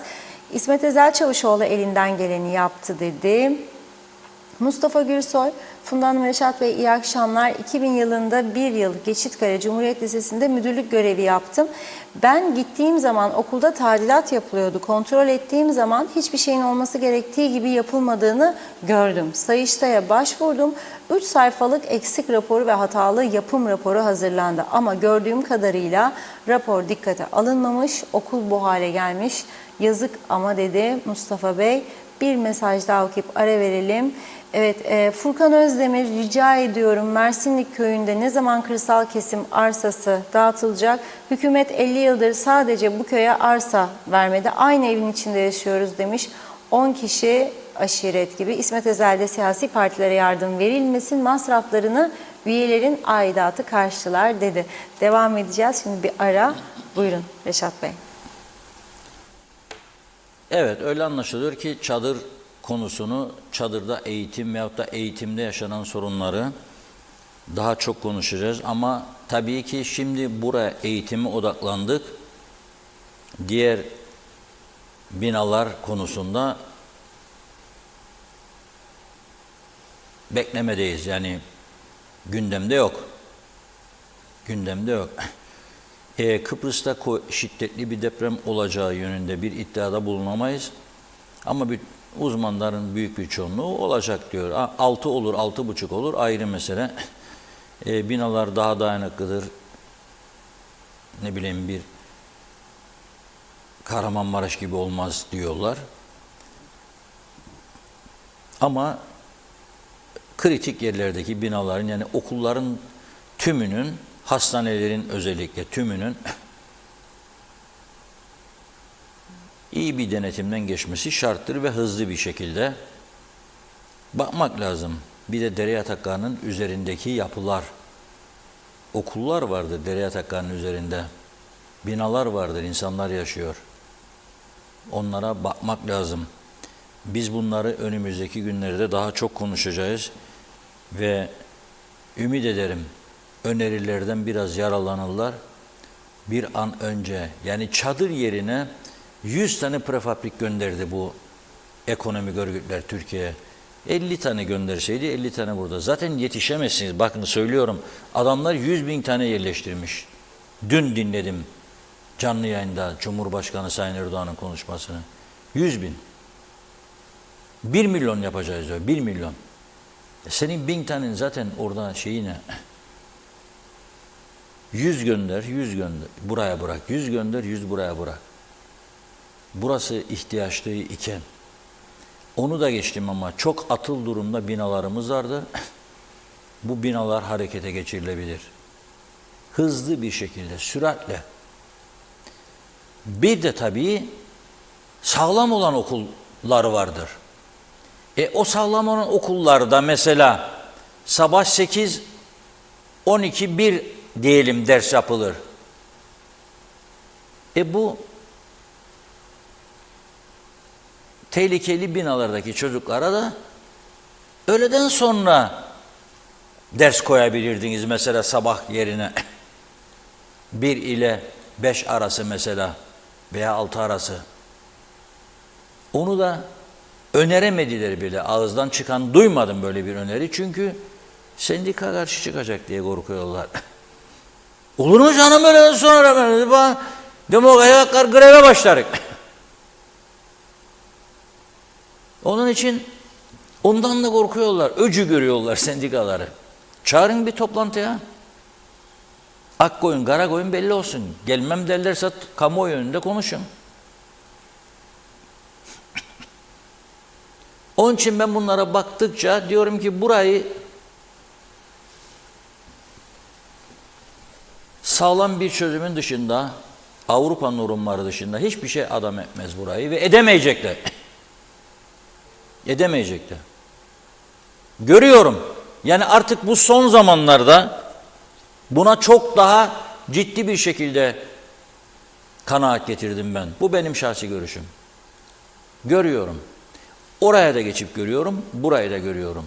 Aradaki farkı da görüyorum. Ve bizi takip eden herkes bilecek. Özellikle o korona sürecinde Aras'ta çarşısı çökmüş, Yenikent çarşısı çökmüş, Mausa surlar içi çökmüş, Güzelyurt çökmüş. Sınır kapılar da kapalıydı hatırlarsanız. Bu kapıların açılması için verdiğimiz mücadeleyi herkes bilecek. Neden? Çünkü insanlarımızı görüyoruz perişan. Ödemiyor, kamuyu ödüyor, özel sektör ödeyen bir baba yok. Çok durmuştuk üzerine. Halen duruyoruz, hemen hemen her programa söylüyoruz. Bakınız buralara. Ne diyorlarmış biliyor musunuz? Rum'dan kaynaklanır diyorlarmış Metehan. Vallahi da billahi de yalan. Bunu bizzat gözleriyle gören bir insan olarak söylüyorum. Ve her gün güneye geçen bir arkadaşımdan video görüntüsü alıyorum. Onun gözlemlerini dinliyorum. Ne zamanki sıkışıklık var, Rum muhacireti tek kapıdan geçiriyor, hiç kontrol yapmıyor. Kimlik taşı, geç diyor. Türküne, Rumuna, İngilizine, Almanına. Bizim kapıya geldiğin zaman madem ki o işlemler vardır, kaçınılmazdır. Bari Kıbrıslılara, KKTC vatandaşlarına farklı bir uygulama getirin. Çok basit yahu. Gösteriyor ki mesela Kıbrıs Cumhuriyeti kimliğiyle gittin İngiltere pasaportla ve Almanya. Nereden geçiyorsun? Dijital bir yerden geçiyorsun. Pasaportu açıyorsun sabah, koyuyorsun üzerine. Saniyesine kapı açılıyor, geçiyorsun. Polis yok, muhaciret yok. Pasaporta eski usul vur şeye de bir de mühür yoktur. Gattı onlar.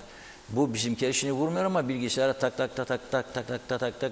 göstersin KKTC vatandaşları geçsin ya.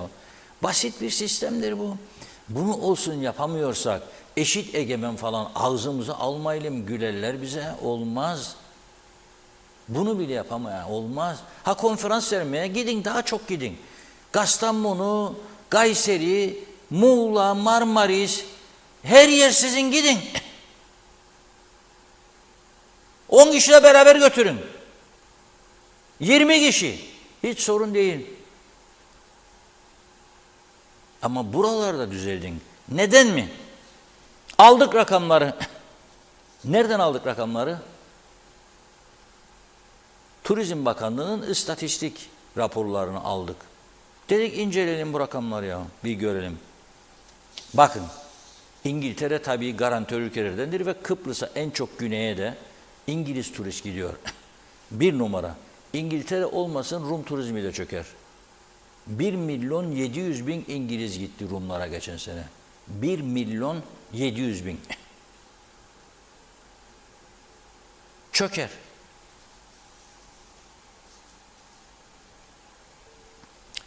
Geçtiğimiz yılın Ocak-Aralık ayında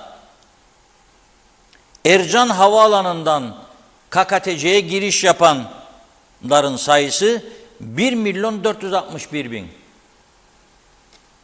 Karayollarından girenler 7 milyon. Ama Ercan'dan gelsinler diye şu anda dönmüşlerdir herhalde dünya bugün. Berlin'deydiler. Ondan önce Londra World Travel Market. Ondan önce bilmem neresi. Ondan önce böyle. Sonrası da gelecek ora bura. Ama uçak yok. Mesela örnek vereyim. İngiltere'den gene hiç olmazsa Pegasus falan aktarmalı. Ercan'dan bahsediyorum şimdi. Mesela İngiltere'den Ercan üzerinden girenler 2022 24.167. Şeyden neymiş İrem? Kara kapılarından esas da lokmacı.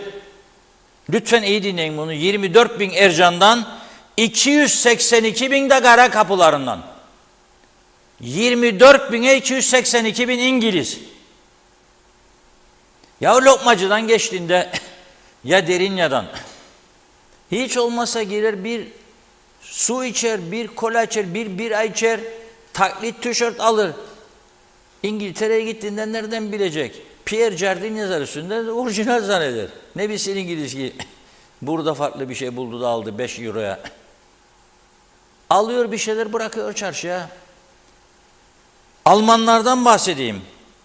Ercan'dan giriş yapan Almanların sayısı Kuzey Kıbrıs'a geçen sene 27.000,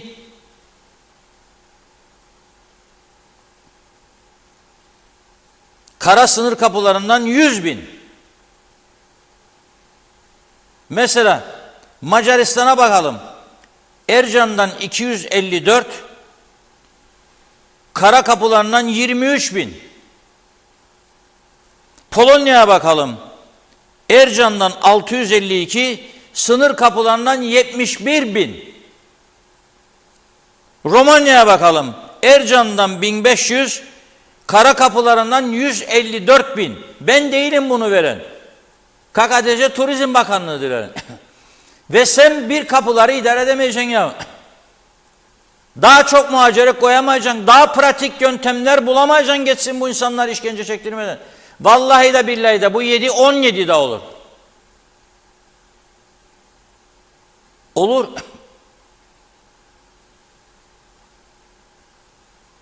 Çünkü tabii 7'nin hepsi turist değildir. Rumlar vardır ondan bahsedeyim. Her giriş tabii yani aynı adam 2022'de 10 defa girerse 10 giriş diye kabul ederler. 100 girerse 100 giriş. Kıbrıslı Rumların sayısı ondan dolayı söylüyorum yani. Geçtiğimiz yıl 2.835.000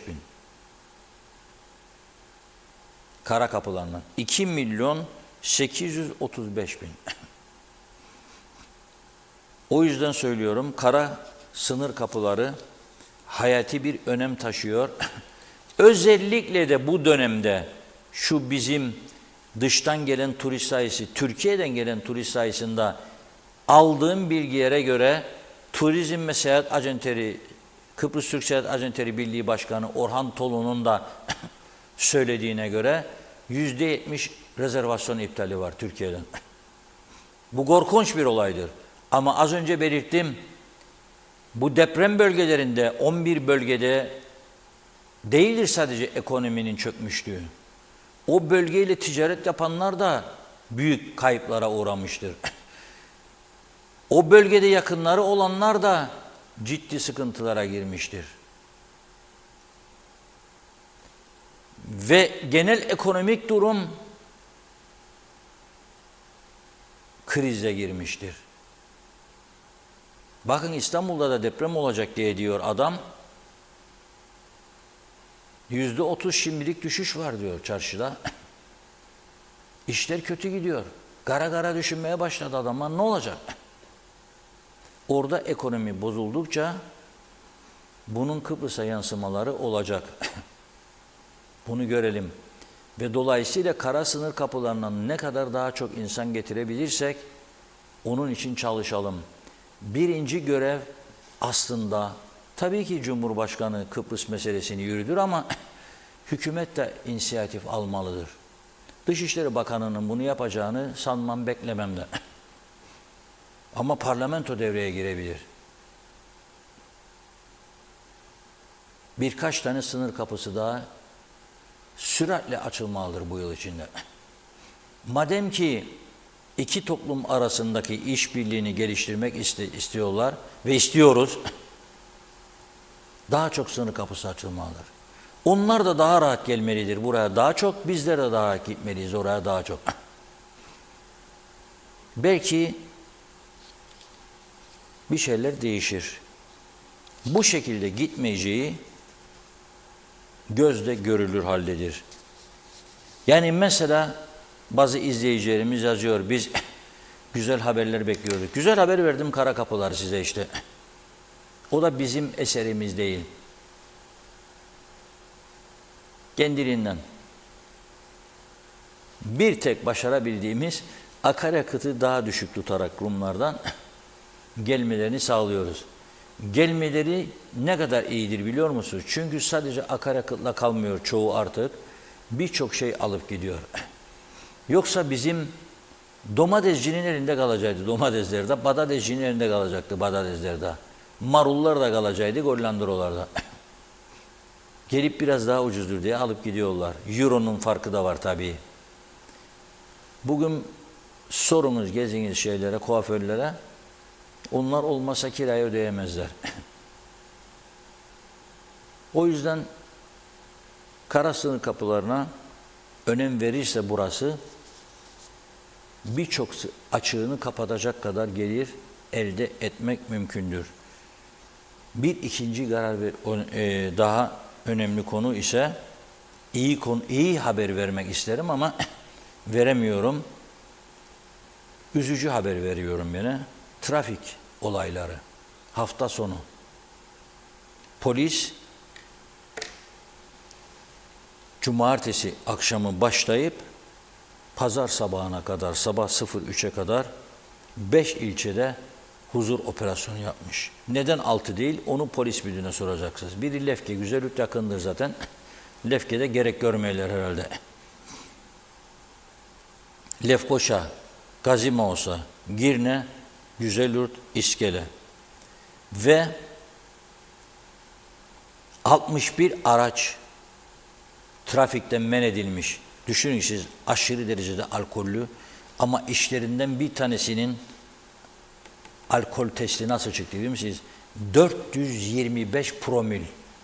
O arkadaş zaten ölmek için içmiştir büyük bir ihtimalle. 425. Ama bence öldürmek için içmiştir. Çok sayıda insanı öldürebilirdi. Onun için devamlı söylüyorum. Daha çok denetim, daha ağır ceza. Çünkü bu denetimler olmasa bu 425 promil alkolle yola çıkan arkadaş bakalım kaç kişi öldürecekti? Kaç kişi?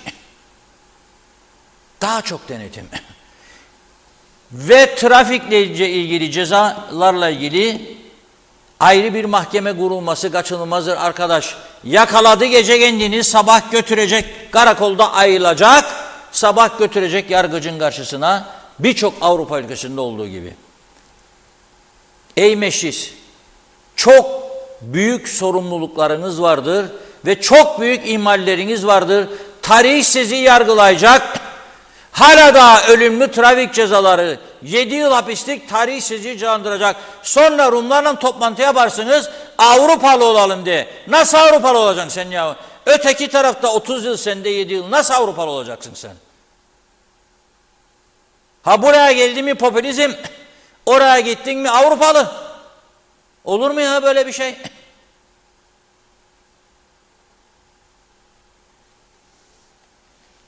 Lefkoşa'da 520 araç kontrol edilmiş topu topuna.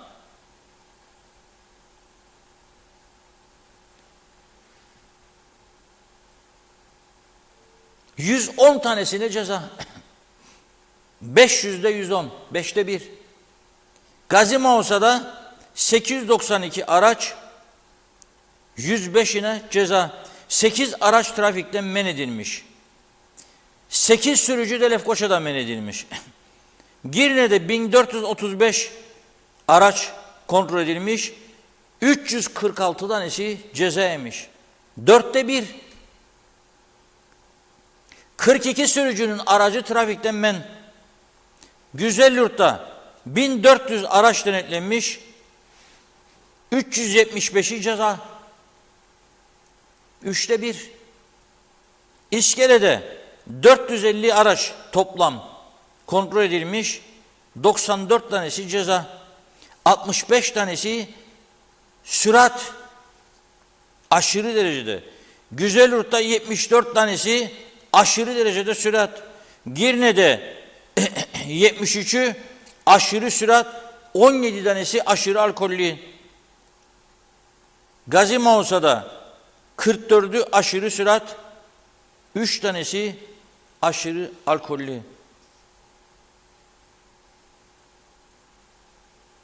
Maalesef durum bu.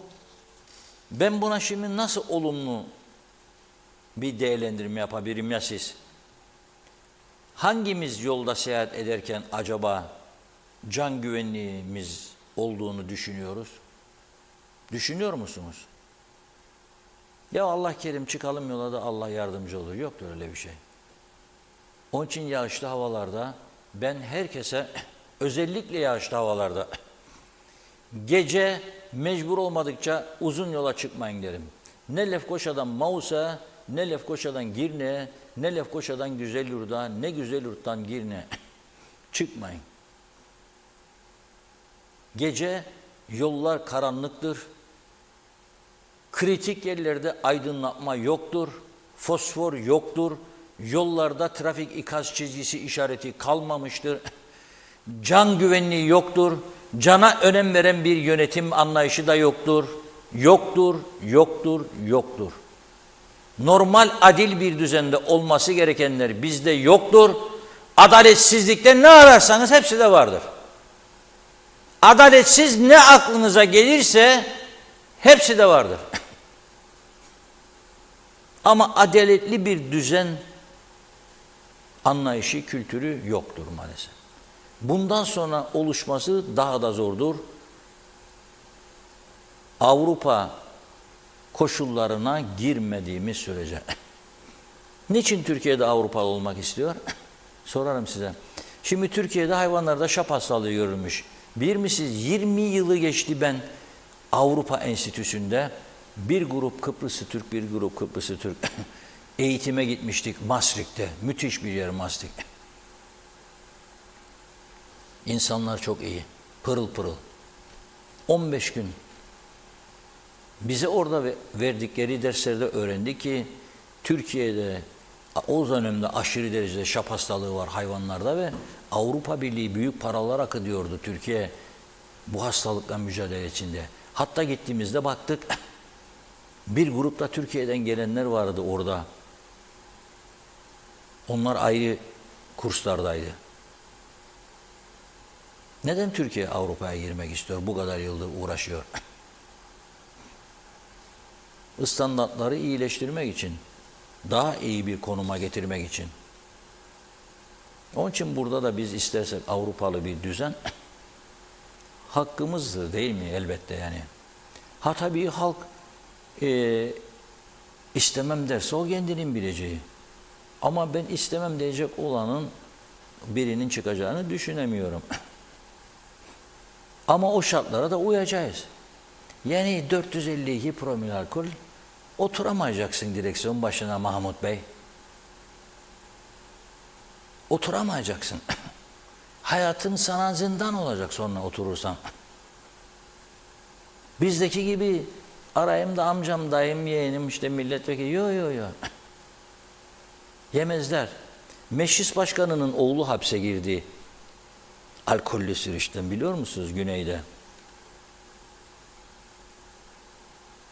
Evet Funda Hanım, son mesajlarımızı alalım. Hemen farklı isimlerin mesajlarını aktararak ancak yetiştirebileceğim izninizle. Selçuk Özenli, Reşat Bey, bu işe yaramaz, seçilmişlerden kurtuluşumuz enkaz altında kalmaları, başka türlü kurtulamayız. Listede ilk sırada hep aynı yüzler seçiliyor. Oysa iş yapacak çok insan var demiş. Yücel Barbaros, her şey kağıttan kale.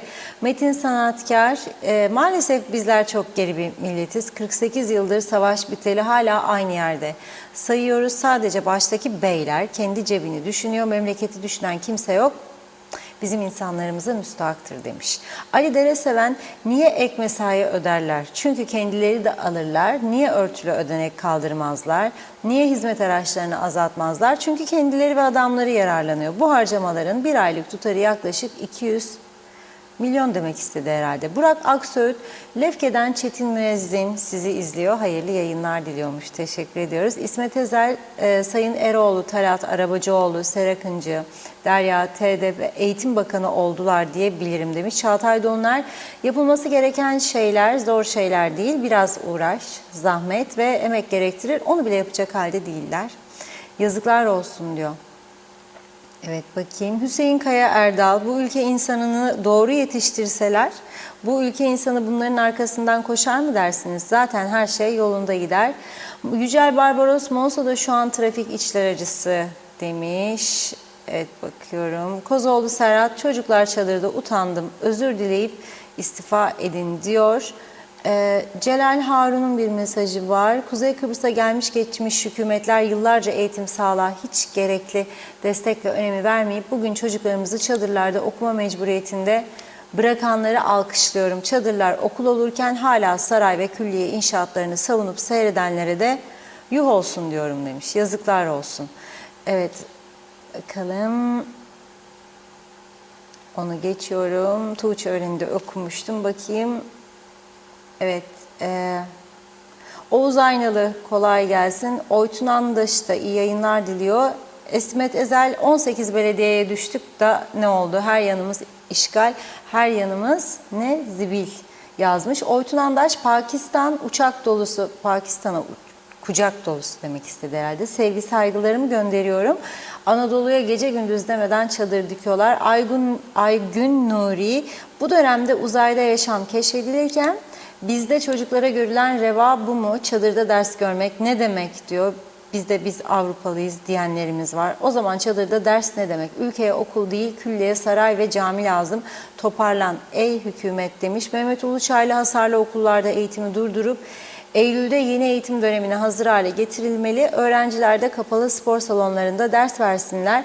Olağanüstü hal ilan etsinler demiş. İsmet Drangoz fotodan selamlarını yolluyor ve diyor ki herkes gider Mersin'e, biz gideriz tersine.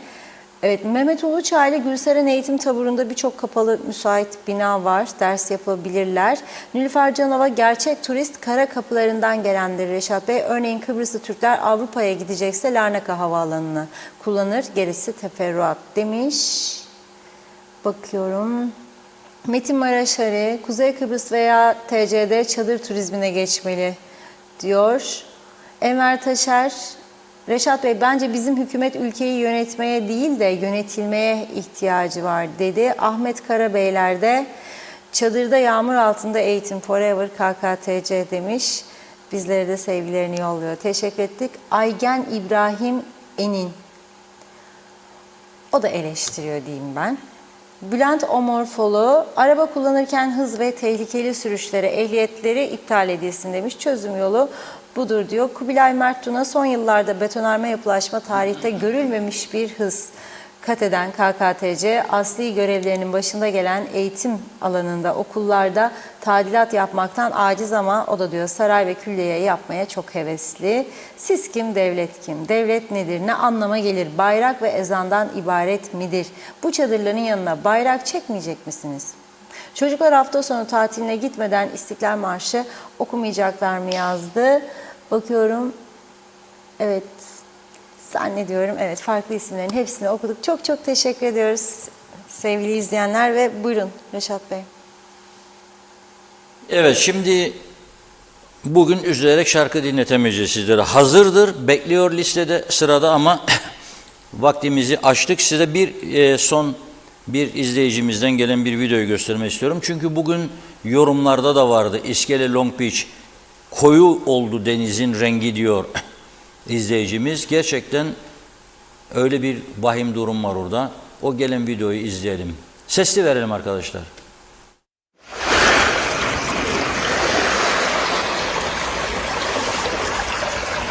Ben bu suyun nereden geldiğini çok merak ediyorum doğrusu. Acaba belediye başkanımız, belediye çalışanlarımız bunlardan haberdar mılar? Çok merak ediyorum.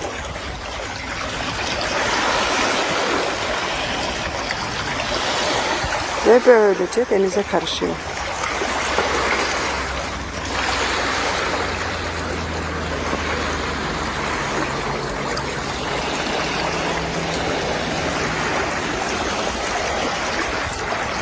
Keşke aksa da temiz dere aksaydı.